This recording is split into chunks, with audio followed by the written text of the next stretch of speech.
what happened. She was just a little kid living her life.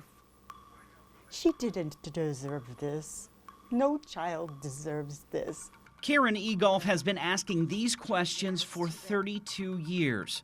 Who killed her little girl? Her emotions up and down as she remembers the agony of losing a child and the immense joy of having her daughter for 10 years. She liked to go fishing and play outside, and she liked cats and dogs and other kids, and she's just fun. She had a good sense of humor. She was a hoot. Linda Weldy was 10 years old, in 5th grade, and was by all accounts just a fun kid. This is dress up Linda for picture, but this is everyday Linda. I'm going to go outside and ride my bicycle, or we're going to go play down by the lake, or we're just going to go out and play with the dogs, or just play outside generally. And of course, she liked the TV as well. She liked to watch Mark and Mindy, and her favorite thing to say was one of the catchphrases from the show. The old lady would call everybody a wiener. And she would always go around saying, "You wiener." The day she went missing was like any other. It was February 24th. Linda went to school for the day, then boarded a bus to go home. She was let off the bus and after attending school, and that was the last time she was seen by the bus driver. Linda went to the mailbox like she usually does, and then the bus driver took off, and that was the last time anybody had seen her. That was around 3 p.m. at 181 West McClung Road. The mailbox is several hundred feet from her house on the shore of Fish Trap Lake. It has since been torn down. A VFW now sits in its place. However, aside from being paved, the driveway and terrain is virtually the same. And while Linda's big brother William and Karen's boyfriend Robert were home at the time, they did not see Linda because of trees and the curvature of that long driveway.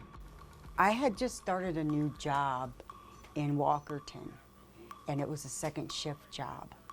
And at that time, we did not have a telephone. We had a CB radio.